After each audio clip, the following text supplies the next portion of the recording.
Okay, so good evening, everyone, and welcome to our third talk, brainstorm talk called Leading in the Era of Artificial Intelligence. As you know, this is basically a joint initiative that is run by two organizations based in Vienna, Austria.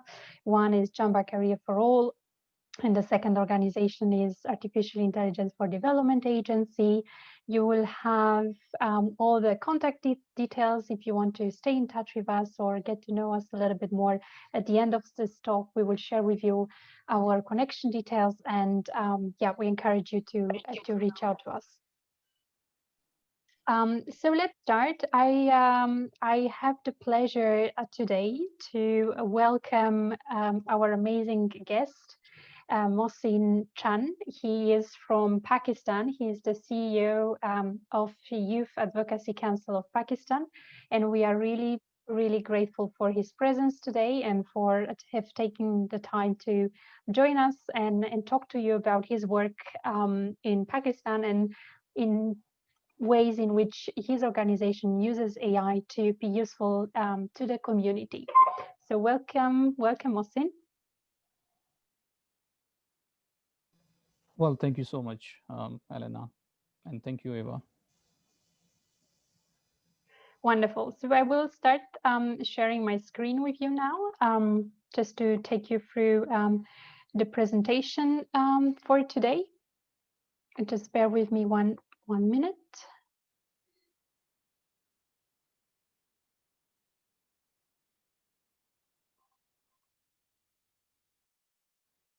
Okay. So just a few logistical things for us to start with. Just for you to know, we are recording this this talk, and we are also live on Facebook. So we are streaming live. In case any of you wants to perhaps switch off the camera, etc., feel free to do so. Your microphone is muted, and there is a reason why. You will obviously be given the floor to ask questions if you want to ask questions after the presentations.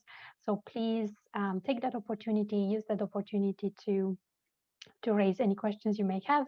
And of course, there is also the chat function during the talk. If you have questions and we are presenting and you cannot address them, you can always use the chat function to do so.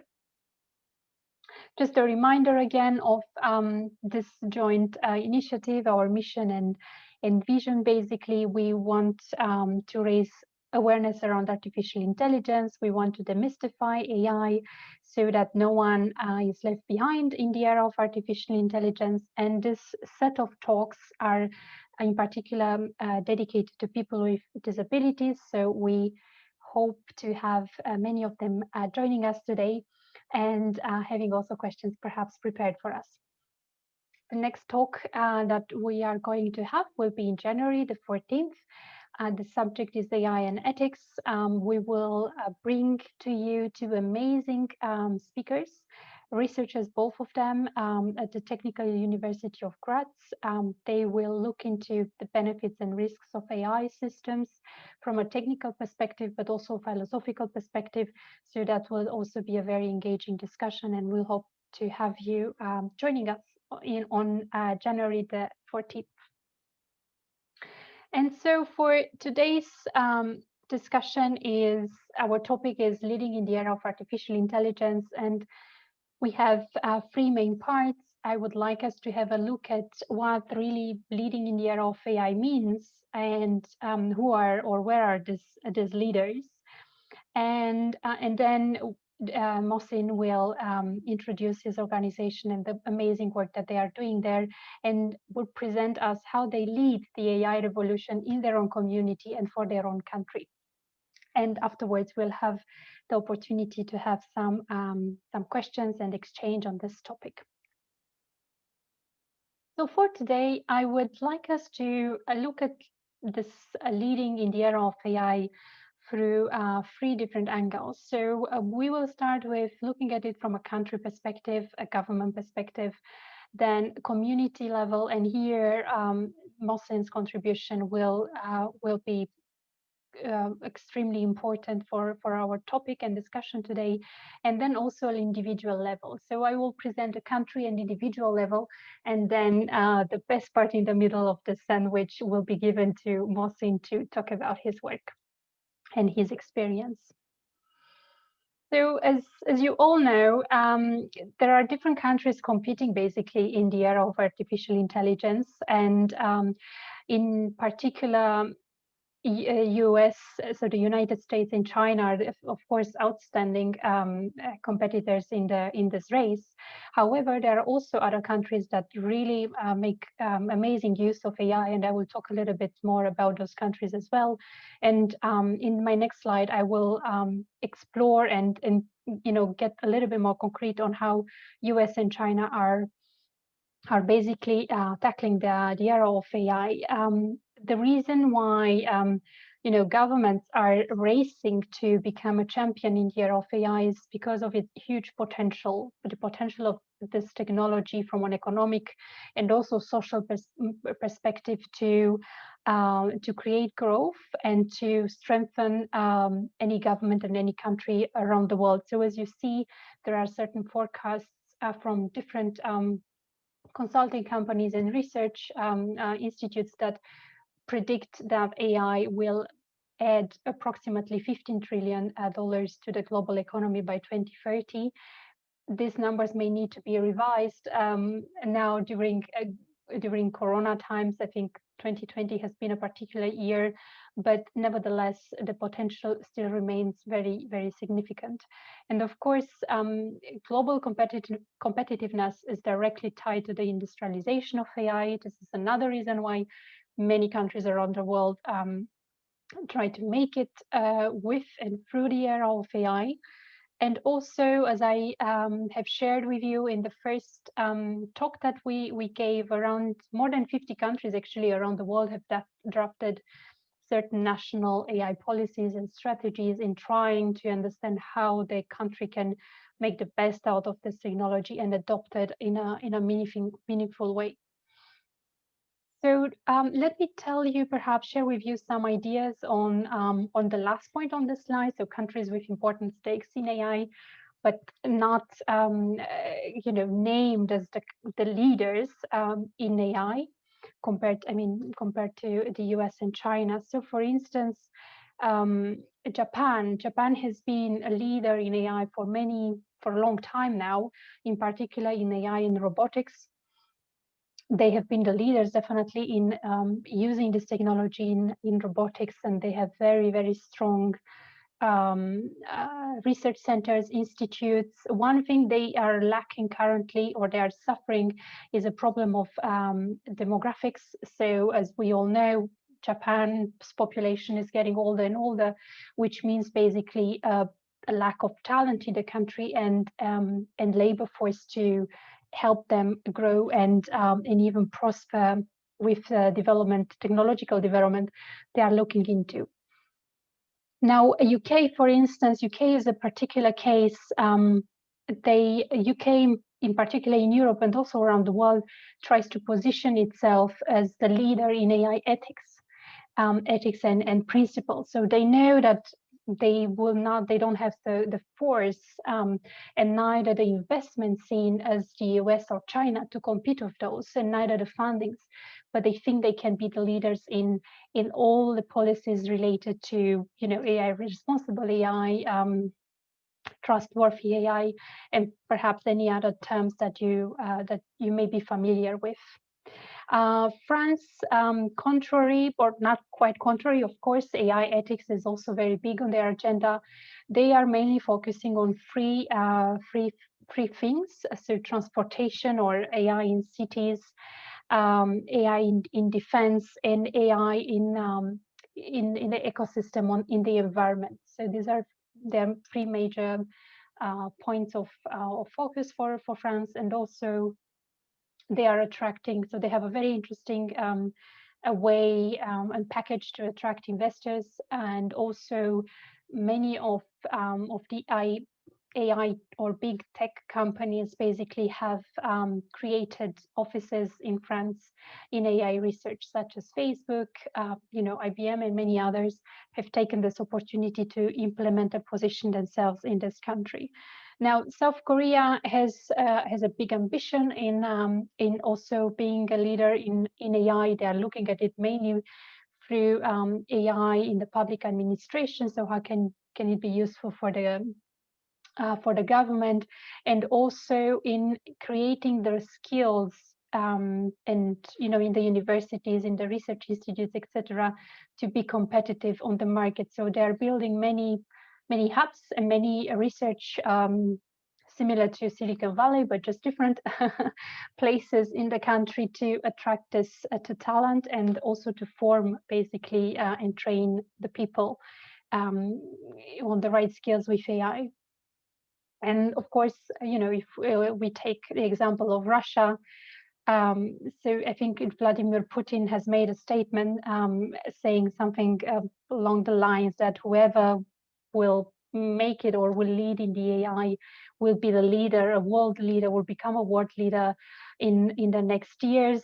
So Russia also sees the importance of AI and the opportunity to position themselves. Now, one of the main focus, of course, is AI in defense, and they are canalizing a lot of resources in that direction. The problems, one of the major problem Russia faces is related to investment.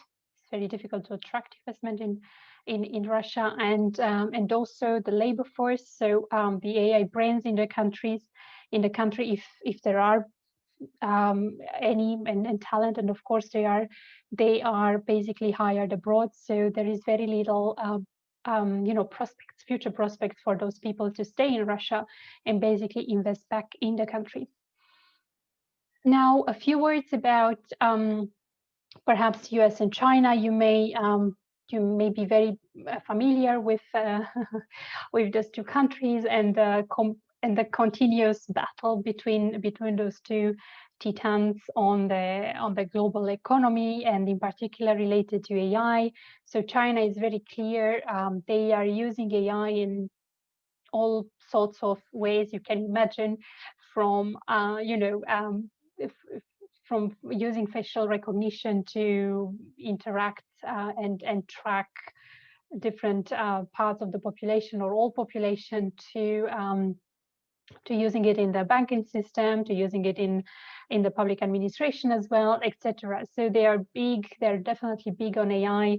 One of the reasons why they can be that big on AI development and training models and use is because their laws around customer protection, for instance, data protection, customer data protection, is quite reduced. So that would make would explain why they are actually able and capable to develop AI without a whole lot of barriers. Of course, they are also big in investing and attracting investors and in funding AI opportunities. And I think here you may be familiar with some national champions such as Baidu, Alibaba, and Tencent, which are global AI companies basically around the world. Those themselves invest a lot in the country in AI solutions. Of course, the government structure and the private sector functions a little bit differently than it may do in other parts of the world, in particular in Europe or the US. So there is a strong synergy between the government and the market forces, the private sector, and that could be seen as an advantage for China to definitely become the world leader in terms of AI. They also train their leadership, so government leadership on AI, AI use, AI design, etc. So they really take this seriously. While the US, of course, they are receiving a lot of. I mean, there is a lot of funding going on and a lot of investment in the US on AI. I mean, companies such as Facebook, Google, IBM, Amazon, Apple, etc. The result are the product of the US system being an active actor in technology, and in particular AI. However, certain regulation restrictions may be perceived as problematic in the advancement of artificial intelligence.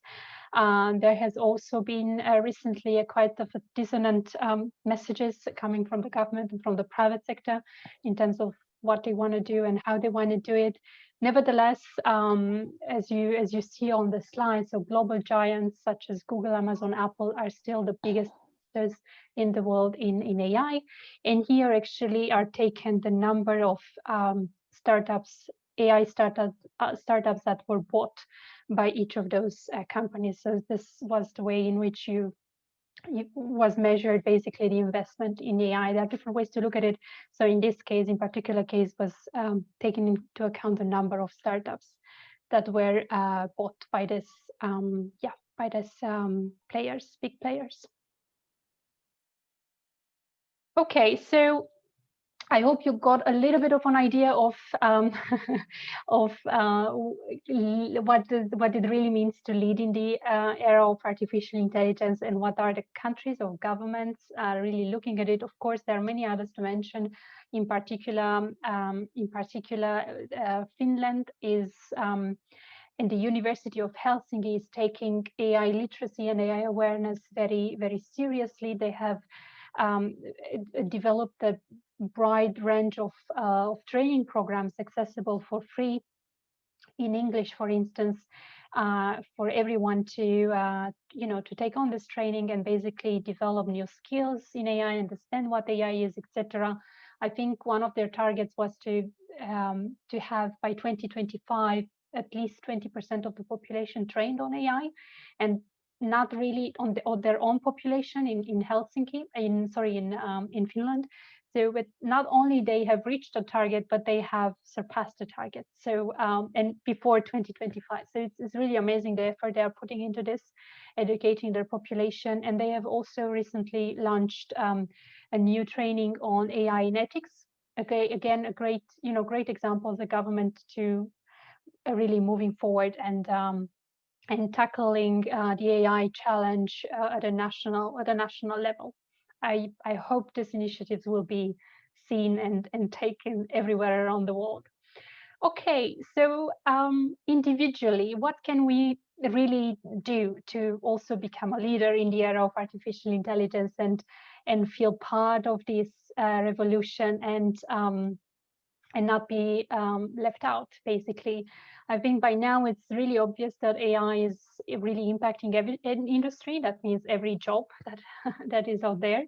And not only that, but it's really affecting the way we make a living, and this change is exponential. So it may happen faster than we can really perceive it and control it or manage it. So I think having a mindset that would allow us to really understand that this is happening, this is coming, will help us to at least start to be a little bit more curious about AI and see how AI can really shape or is shaping our own job and the future of work as well, and what kind of skills we can adopt. So I will not go into the future of work and skills of the future because we have a special talk dedicated to this, which will come just after the AI ethics talk. So in February, we will have a talk on the future of work, and we will share there more information with you.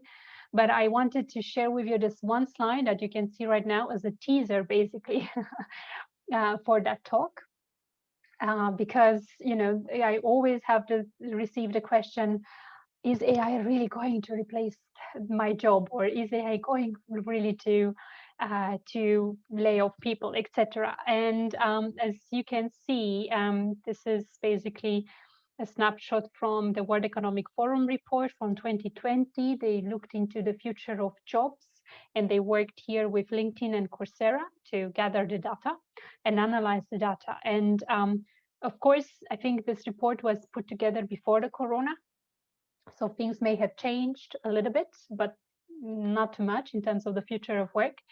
So as you can see, there is indeed, of course, a decrease in numbers of jobs that will be required in the future. And here you have a list of with the first 10 basically that will be most affected, or people foresee to be or researchers foresee to be most affected. But in the same time, there is a huge number of jobs that are growing, developing, and much more that will be created. So it is a quite positive aspect and perspective for the future.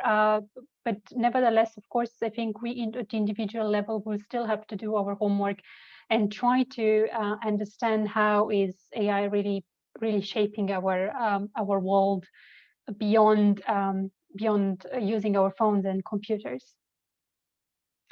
And here we would like to share with you 3 ideas. Of course, there is no secret recipe on how to go about it at individual level, how to become a leader in the era of artificial intelligence, how to lead your own change and how to lead your own transformation.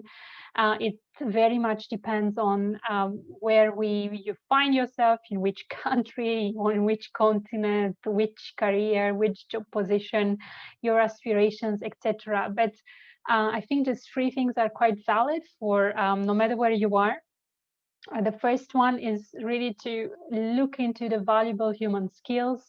And you may have heard of the psychologist Gardner. He came up with a matrix on different intelligences.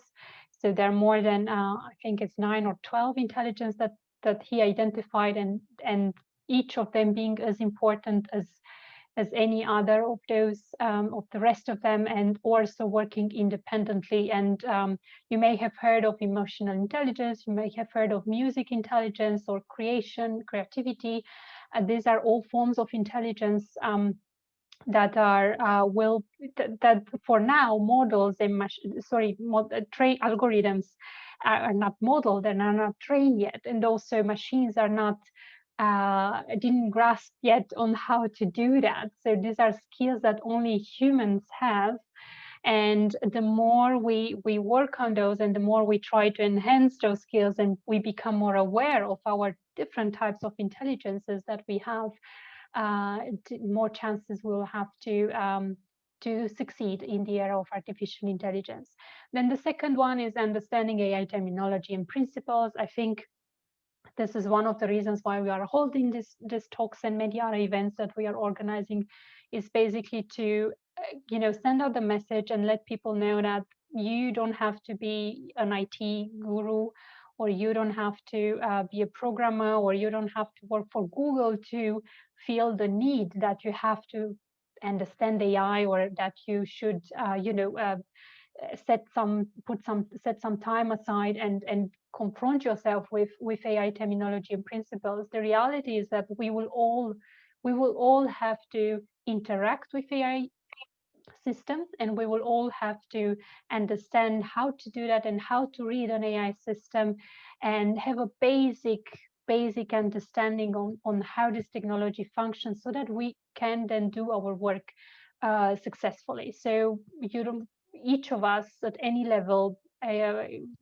excluding engineers, they are by default those that have to be most confronted with it, but we will all have to do that, and there are different ways in which you can do that. I just shared with you some training programs that are out there. We ourselves, we organize some. This talk is in particular dedicated to that. So there are different ways in which you can grasp that knowledge. And then the last point, and I will stop here, after which I will give the floor to, or the mic to Mohsin. So it's really important to be attentive of the gaps. As you know, the design and the usability of any AI solution, it is required actually now more and more to have the human in the loop, and to make sure that basically there is someone, for instance, to identify malfunction of a system. There is someone to identify if there is a misalignment in terms of emotional interpretation of the software or the algorithm, and etc. So there are, possibilities in which we can be part of the process by basically identifying the gaps where we can plug ourselves in and then be useful to the system and make use as well of our knowledge and skills. And yes, so these are my few thoughts from our side, and I would like to let now Mohsin share his screen and his presentation with us, and also I'd like to let him tell us about his organization and the work that he has been doing. So for you all to know, Mohsin has been, of course, a good friend and an excellent partner, and we are very grateful to have him with us. He's connecting from Pakistan. It is around 10 past in the evening in Pakistan, so he's really making an effort to be here with us, and we are very grateful for him. Thank you very much, Mohsin. The floor is yours. Well, thank you so much, Elena. I think your presentation was really nice and comprehensive. And thanks for my introduction. Um, Good evening, everyone. Um, so in today's talk, actually, I will focus on three aspects. First, to let viewers from Europe and from different part of the world, to just give them a brief snapshot of what Digital Pakistan is. Digital Pakistan is an ambitious plan of the current government to transform countries for digitization, and I will give you some snapshot that how they are doing it, and give you an overview of the policies and legislation that is going on, particularly related to AI and different other technological advancement, and how actually we are preparing for AI and Industry Revolution 4.0, which actually Elena already discussed. Second, I will actually discuss about the role of tech and AI from my organization perspective, that is Youth Advocacy Council.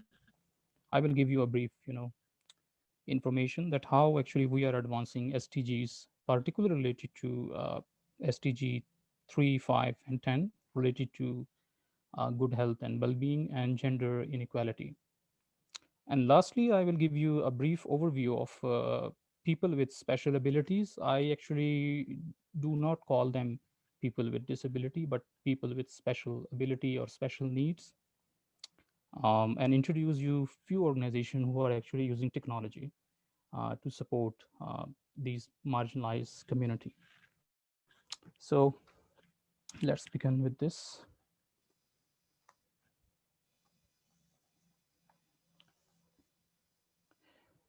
So regarding Pakistan, we have a 212 million population, which is actually a second largest Muslim country in the world. And if you see the demographic division, over 63% of our population is under the age of 30. So it means that there is a huge youth bulge. And in the recent ranking by Pioneer, Pakistan was fourth in terms of freelancing earning, and most of those freelancers were youth. And yearly, if we see the graduates, they are more than 20,000 that has been produced by our academic institutions, and there are 2,000 IT companies or business call centers that are operating from our country. And in terms of internet user, we have 31 million internet users and 125 million mobile subscriber. Even though our internet penetration is just 16%, but as I said that we were number 4 in terms of freelancing and revenue generating. So still this low penetration, we are actually trying to move ahead. And our average income is less than 1500, which is very low, but still we're trying to advance in different socio-economic indicators. So, what is digital Pakistan? Digital Pakistan, as I said, is a kind of obsessive quest as well as an ambitious plan where the government actually try to digitize different sectors and especially e-government transformation.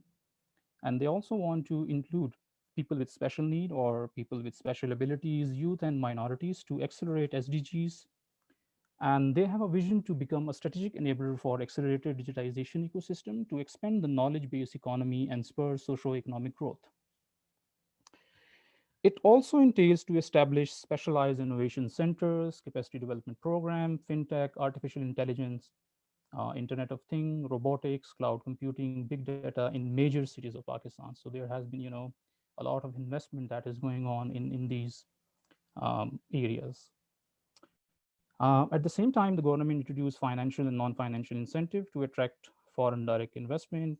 They are trying to establish tech zone and IT parks nationwide, and also they want to strengthen the higher education institutions, their capacity, and to make more industrial linkages. And regarding the funding, what I actually got from some of my friends in Ministry of IT and Ministry of Science and Technology. They're spending billions of dollars to build the capacities of universities and national vocational training centers, and they are also actually starting some skills program to prepare the youth and the population for digital Pakistan and industry revolution 4.0. For instance, they already established a national center for robotics and automation. It is a consortia of 11 labs over 13 universities of Pakistan with headquarter in NUST. NUST is a National University of Science and Technology, one of the premium institute in Pakistan. And this center will actually serve as a leading technological hub within the domain of robotics and automation and artificial intelligence.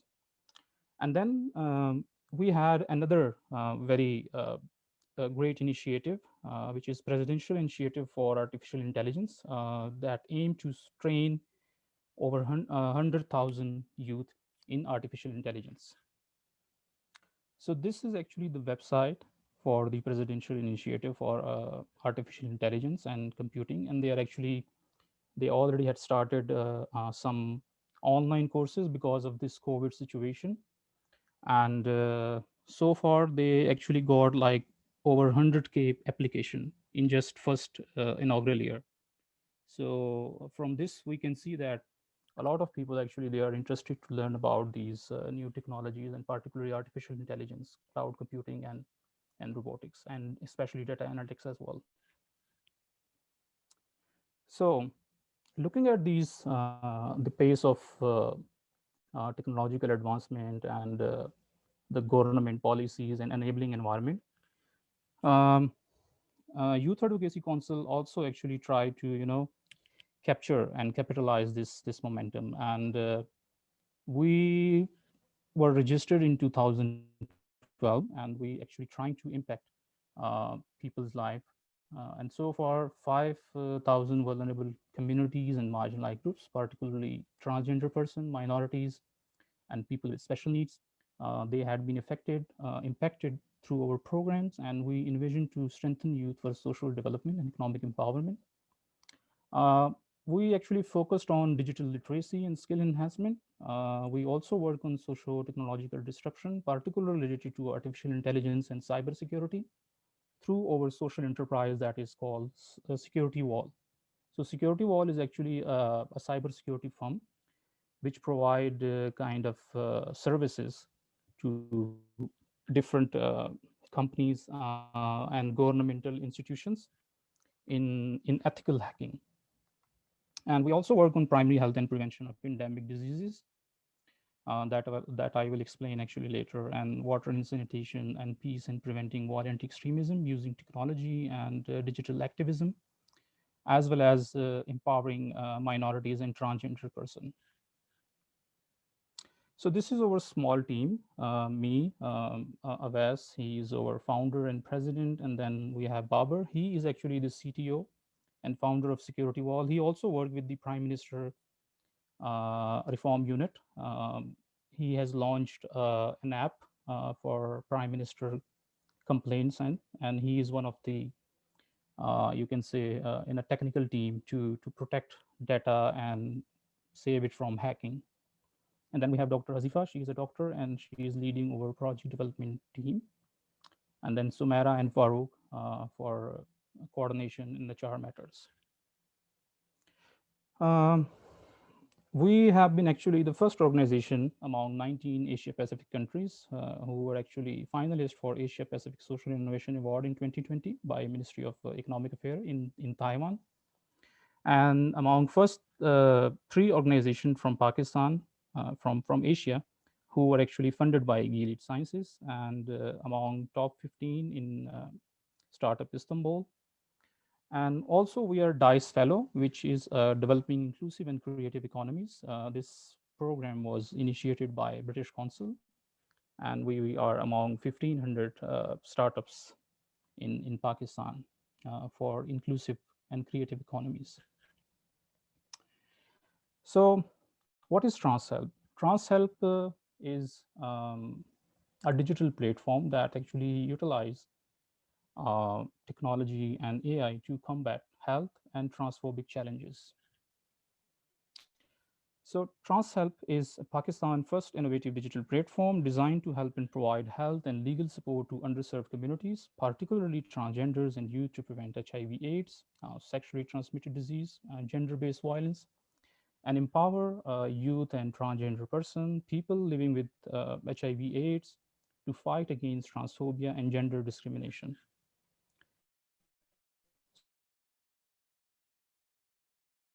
So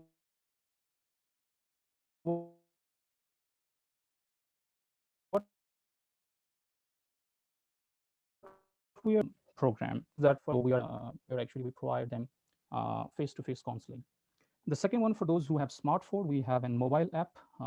So far, we have just for Android, and soon we will launch it for iOS as well, which actually provide affordable and convenient access to medical care for 24/7 for the people with smartphone. And lastly, we also do some field activism and trainings, like promoting health education awareness related to gender, human rights for service provider, students, patients, and victims.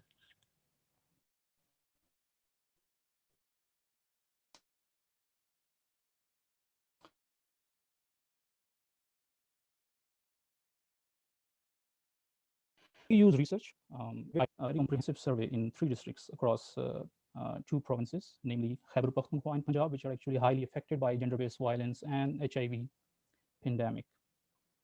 We impart training and awareness regarding HIV STI treatment, as I already said, and we actually including some animation. And I am actually now working on developing a comic book on HIV treatment, and to demystify myths around its transmission, because most of the time people think that HIV is only caused by sexual relation or having multiple partners or things like that. And we also have a chatbot, which is an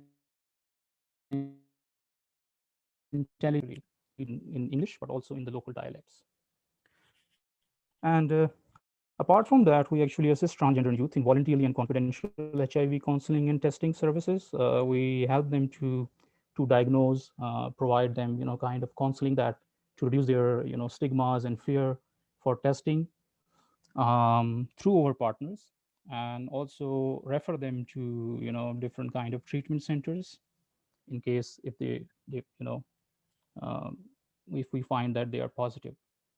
And another feature that I will explain further is that we want to ensure user uh, safety, and that's why we had a feature of having a nearby police station with accurate numbers of the police station officers, so that in case of any emergency they can call them for help. And also they can send an SOS service by SMS, which is free of cost, with availability of 24/7 support. any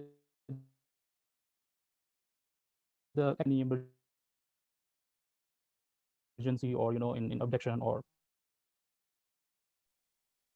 Sorry, Mohsin, sorry to interrupt. any other techniques.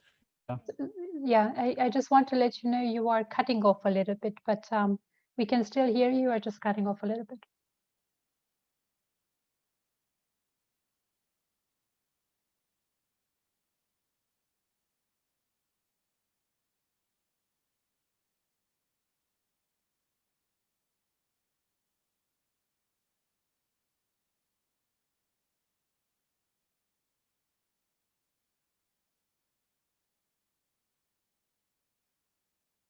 Actually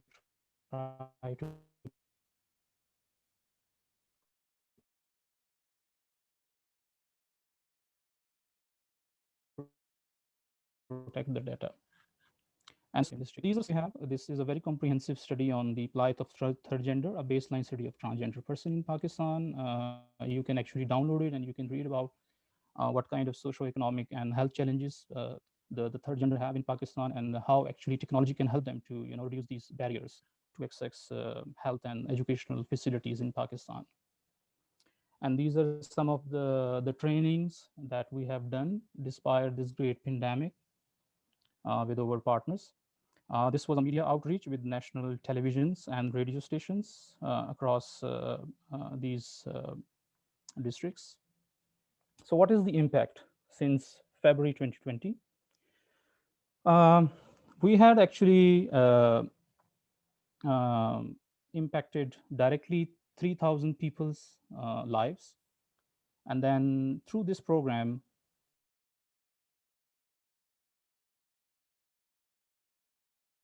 when we done that, 70% of the TGP youth had enhanced HIV, STI, and human rights knowledge, as well as how they can prevent themselves from transphobic attacks and HIV infection. Uh, we also actually held 12 health and HR educational projects, like 4 symposium, which provided training for 2,000 people, including we actually train 100 master trainers. And these trainers will be actually helping us to roll out program across the whole country. We also had 2,300 e-health and legal consultation, and across 3 districts, we actually covered e-health and legal centers, where we actually try to facilitate voluntarily and confidential HIV testing for 500 transgender person. And also we actually expand our partnership with 4 major academic universities covering 16,000 students. And apart from that, we believe that we actually reach to millions of people through these 4 media campaigns with Radio Pakistan and with national TV like Pakistan Television, which is a state-run television, which covered 95% of the whole country. So these were some of the impact that we had on through this using technology and activism, digital activism. So what is your future plan? In the future, we want to establish free legal aid committees and 3 data centers to collect, map, and visualize HIV, STI, GBV, and people with special need geographic areas, and provide them a kind of 24/7 assistant, and accelerate our advocacy effort for 1 million people. We want to enhance and build user-friendly interface for this app. We want to incorporate, major languages. We also want to incorporate speech recognition and audio-visual support, and employ natural language processing, dialogue flow, which we already have, but we want to, strengthen it more and more, and ML to enhance our chatbot feature. We also want to develop interactive multi-level educational material, including animation, comic series for kids and service provider, as well as law enforcement agencies, because they don't know about these, gender-based violence or related to human rights kind of stuff. And we also want to increase the referral support towards testing, treatment, and prevention of HIV/AIDS, as well as creating more and more legal centers with strong follow-up, and integrate GPS to locate nearby police station, and empowering law enforcement agencies so that they can also help people in need and nearby health centers. um, Another major thing that I am actually thinking, because T-Health was created as a non-for-profit entity, but now we are thinking to make it more a social enterprise, where we will actually provide kind of services to the transgender-based organizations, service providers, and other UN organizations, because now things are changing in Pakistan. People are talking about diversity and inclusion. So maybe we can, work on this. And for AI, generally, since we already are working on cybersecurity education, on ethical hacking, coding for girls, and how we can prevent fake news and online harassment. So we will be working on responsible AI and ethics of AI. We want to design a curriculum for kids and for university students. So this is all from my side. If you want to be um, partner for this change, you can just look at our website, or you can write to me directly at my email. So the floor is open for question or comments or any feedback. Thank you so much. And this is actually there was a short video, but I think maybe we have less time, so we can skip this one. So lastly, um, people with special abilities. In Pakistan, actually, we have no accurate information about people with special abilities or people with disabilities. But according to the research by British Council in 2018, there are 27 million people with special abilities or people with disabilities. And in a bid to protect the rights and dignity of its population with disability, Pakistan also ratified the Convention of the Rights of Person with Disability in 2011. So you can see that very very late our government has ratified this convention. Despite this, persons with disabilities are marginalized, they face discrimination, exclusion, and neglect, and are unable to participate fully and effectively in our society. So they particularly face barriers in education, in economic participation, employment, legal recognition, and availability of clinical resources. And when I was actually looking at the research conducted by British Council and other independent think tanks, there are 1.4 million children with disabilities who do not have any access to either inclusive or special schools. And there is only one law focusing on person with disabilities in Pakistan, the Disabled Person Employment and Rehabilitation Ordinance of 1981.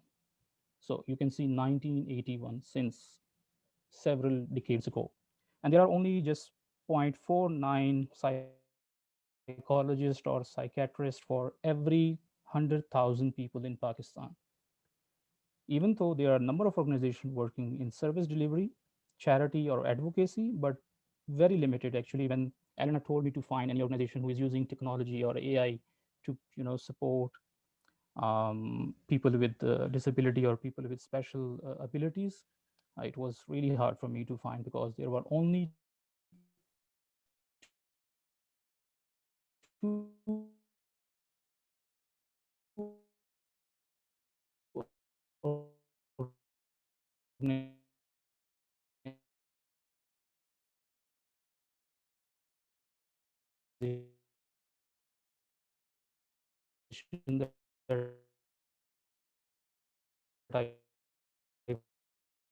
found. One is iHorizon, the operator, and they also provide kind of online sign language interpretation services, audio video translation services, and sign language trainings.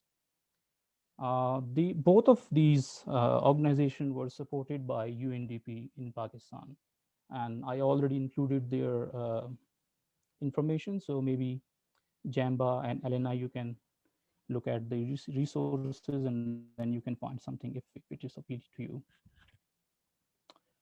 So these are some of our social media accounts where you can find more about our work. And if you have any question or comment, you can ask me directly.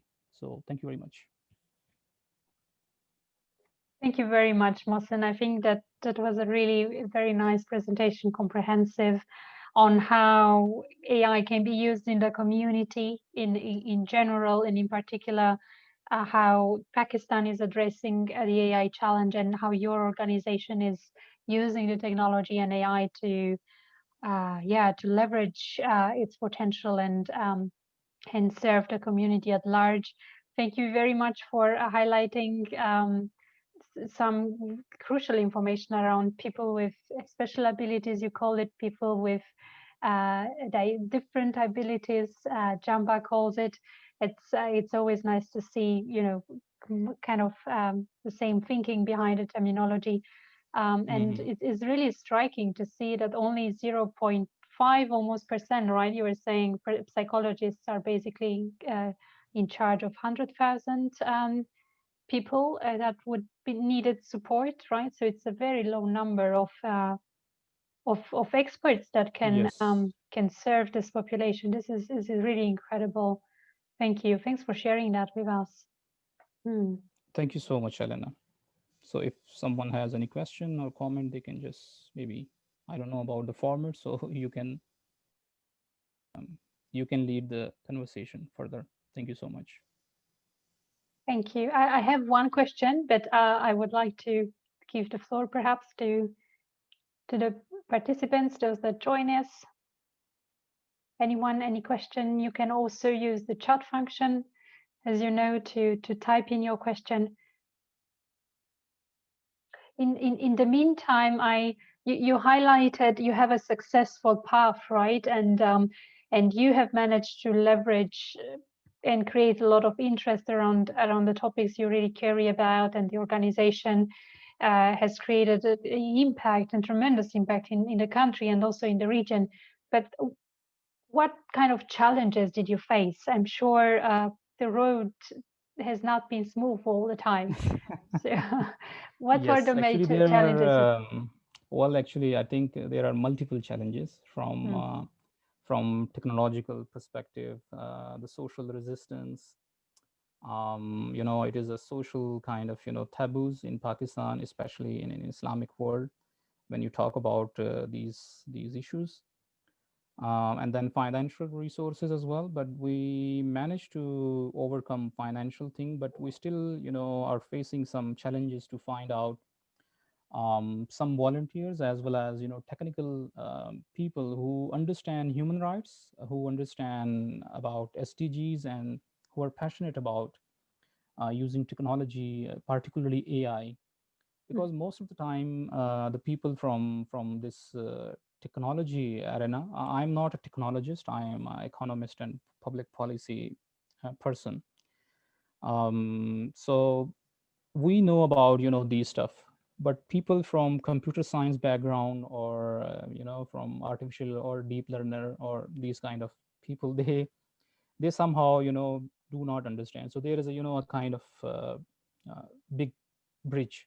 So whenever I try to hire someone, or I invite him to join this team, or this startup, I would call it now a startup, TransHealth, um, they actually do not understand this. So this is still one of the challenge. And the other thing that I mentioned is the social resistance. mm, Social resistance is one of the greatest challenge. People do not want to talk about it. Even interestingly, some of my earlier teammates, they were also, were very have some concern about this issue, that why you are just focusing on trans health or transgender or HIV or STI and these endemic diseases. We can do something like most of the people are doing for irrigation, AI for irrigation, or AI for different other telemedicine kind of stuff. So why not we do like this? So why you are focusing this? So I told them that, yeah, many people are doing these stuff, but we should do something that is not done before. So do something for the community that has been neglected for a long time. So I think these two challenges still we are having, but we are trying to overcome it. And that was the reason that we actually talked to you, and we're very much open to other people who want to join us for this novel cause. Yeah, I think we need to join forces, as you are saying, and create these bridges that seem to be to be broken at some point. And very, very Yeah. grateful for that. We have questions coming in, so um, lots of interest for trans help. So Lara is asking when the trans help app was developed.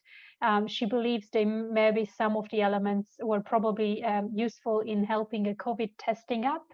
So yeah, when if you could tell us when it was developed and if you could Actually, use some of the. since yeah, the idea of trans help was conceived back in 2000, in September 2019, when there was no COVID. Nobody know there will be a Mhm, pandemic. So when we were designing it, we actually, we had this idea that okay, we will include these stuff, particularly related to these diseases. But later on, when these things came in December and then in late February, March, when we had a shutdown in the whole country, then I asked my team that we should include some information about COVID-19 as well, and we should persuade people, particularly these transgender, because they are living in a crowded space.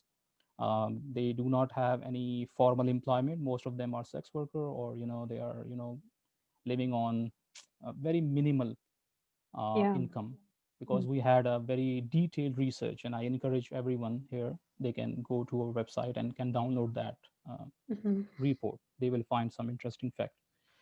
So we actually use some informational content, and we also distributed some kind of ISC material to these transgenders whom we were in contact. And but definitely there were a lot of cases actually, because if one person is affected, then all their families were affected.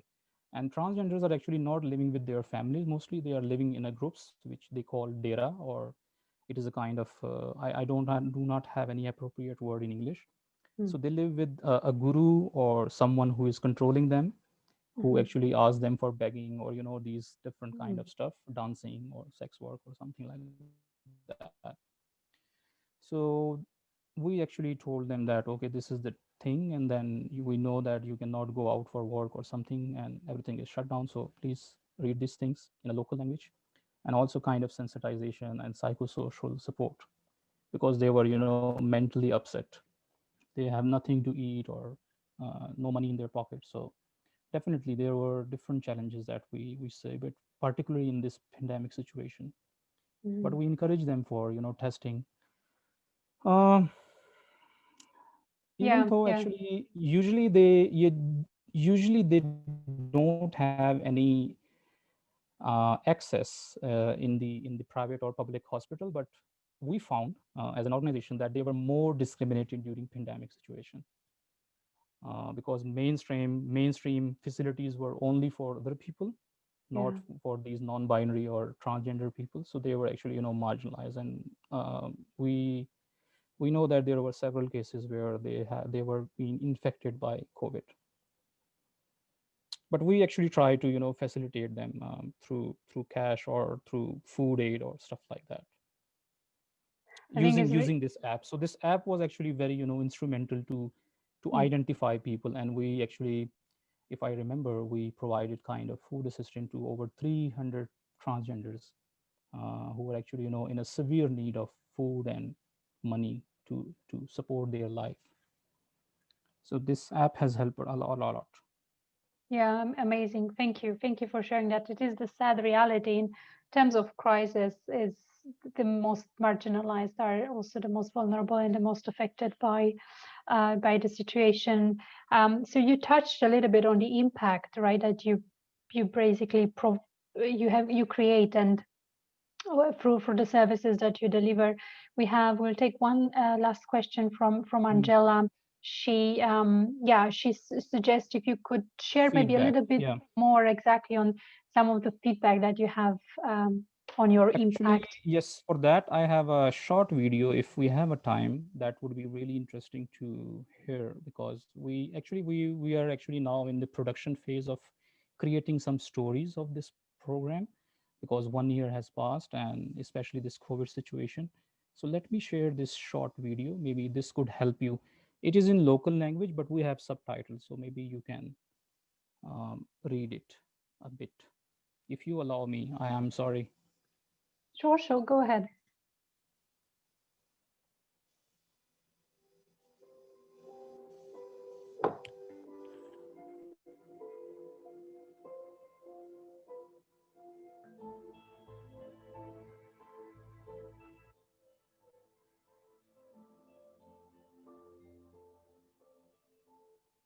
جب میں چھوٹی سی تھی تو اس وقت مجھے بھی awareness نہیں تھی. میں اسکول جاتی تھی پڑھنے کے لیے, تو میں مڈل کی اسٹوڈنٹ کلاس میں پڑھتی تھی. تو مجھے اس وقت کو ایسی جو سوشل میڈیا نہیں تھا, کچھ بھی نہیں تھا, بڑی دیر کی بات ہے. تو میں نے مختلف لوگوں سے سنا اور میرے اندر یہ دلچسپی پیدا ہوئی کہ میں ایچ وی کیا ہے, اس کے کیا نقصانات ہیں. لوگوں کو اس کے بارے میں اویئرنیس نہیں ہے. اب جہاں پہ اب میں ماسٹر ٹریننگ میں مختلف ایریے میں جاتی ہوں تو میں ان کو سوال کرتی ہوں کہ ایچ آئی وی کیا. اگر میں جب ایچ آئی وی کا نام ہی لیتی ہوں تو ان میں خوف طاری ہو جاتا ہے, کیونکہ ان کو پتہ نہیں ہے ایچ آئی وی کیا ہے. یہ مختلف مقصد چند احتیاطی تدابیر سے ہم اس سے بچ سکتے ہیں. تو اس طرح سے لوگوں میں زیادہ اس کی اویئرنیس نہیں پائی جاتی. اس پہ زیادہ کام کرنے کی ضرورت ہے. پاکستان کا زیادہ تر جو ایریا ہے وہ دیہات پہ مشتمل ہے. تو بڑے شہروں میں تو چلو اس کے کچھ پروگرام چل رہے ہیں, لیکن جو چھوٹے چھوٹے شہر ہیں یا قصبے ہیں وہاں پہ یہ کام نہیں ہو رہے. یہ لوگوں کو بالکل کم لوگوں کو اس کی اویئرنیس ہے کہ ایچ آئی وی کیا ہے اور کیسے پھیلتا ہے اور کیسے نہیں ہوتا. ان لوگوں کے ساتھ ملنے جلنے کھانے پینے سے نہیں ہوتا. لوگوں میں اس کا ابھی بھی فوبیا ہے ایچ آئی وی کی. اس کے بارے میں ہم نے نام تو سنا تھا, لیکن ہمیں یہ نہیں پتا تھا کہ یہ مسئلے کیسے کیسے ہوتے ہیں, یہ پرابلم کیسے کیسے ہوتی ہیں. اب ہمیں یہ ساری باتوں کا پتہ چلا. اب ہم انشاءاللہ اس چیزوں کا خیال رکھیں گے اور ہم اپنی زندگی کو اچھی طرح سے انجوائے کریں گے. جی, میرا نام اویس صاحب ایڈوکیٹ ہے اور میں یوتھ ایڈوکیسی میں بطور پریزیڈنٹ 2012 سے کام کرتا تھا. ہمارا مقصد معاشرے کے پسے ہوئے طبقات کی اصلاح اور ترقی کے لیے جدوجہد کرنا ہے اور انہیں مستحکم کرنا ہے. خواجہ سرا ان میں سے ایک اہم طبقہ ہے جسے نہ تو معاشرتی قبولیت حاصل ہے اور نہ ہی لوگ انہیں انسان سمجھتے ہیں. انہیں حقیر سمجھا جاتا ہے. اگر کوئی شخص یا خواجہ سرا اس ایچ اے وی ایڈس جیسی بیماری میں کوئی مبتلا ہو جائے تو لوگ اسے پاس بٹھانا پسند نہیں کرتے, اسے نفرت کی نگاہ سے دیکھتے ہیں. ہم نے خواجہ سراؤں کے مختلف سماجی اور ایشوز پر سروے کیے اور ان کی ایچ آئی وی ٹریننگ کا بھی انتظام کیا. ہم نے ٹیسٹنگ کا بھی انتظام کیا. ہم نے چاہا کہ ان کی ایک سروے میں ہم دیکھیں کہ کتنے % لوگ ایچ آئی وی ایڈس جو ہے نا اس کی ٹیسٹنگ میں مبتلا ہے. ہم نے ایک ٹرانس ہیلتھ کے نام سے ایک ایسا ایپ بھی بنایا ہے جس میں خواجہ سراؤں کے متعلق ہر قسم کی معلومات اس میں شامل کی گئی ہیں, اور جس میں ان کی صحت کے متعلق معلومات, حقوق کے حوالے سے معلومات, متعلقہ جو پولیس اسٹیشن ہے نزدیک ترین پتے کے ساتھ ان کے متعلق معلومات, نزدیک ترین ہسپتال اور ان کے پتے اور ان کے فون نمبر اس کے متعلق معلومات. اور یہ ایک ایسا ایپ ہے جو پاکستان میں نہیں بلکہ ایشیا میں ہم نے سب سے پہلے لانچ کیا ہے. اور ہم اس پہ مزید جو ہے نا اس کی بہتری کے لیے ہم کام کر رہے ہیں کہ ہم اس کو مزید جو ہے نا عام لوگوں کے لیے بھی اس کو مؤثر بنائیں. صرف خواجہ سرا کے لیے نہیں ہے بلکہ یہ تمام لوگوں کے لیے ہے, کوئی بھی شخص اس کو استعمال کر سکتا ہے. کہ خواجہ سرا کمیونٹی سے خاص کر میں کہنا چاہتا ہوں کہ احتیاط کریں. ان کی تھوڑی سی احتیاط ان کی اپنی بھی زندگی بچا سکتی ہے اور دوسرے لوگوں کو بھی بچایا جا سکتا ہے. Great, thank you very much.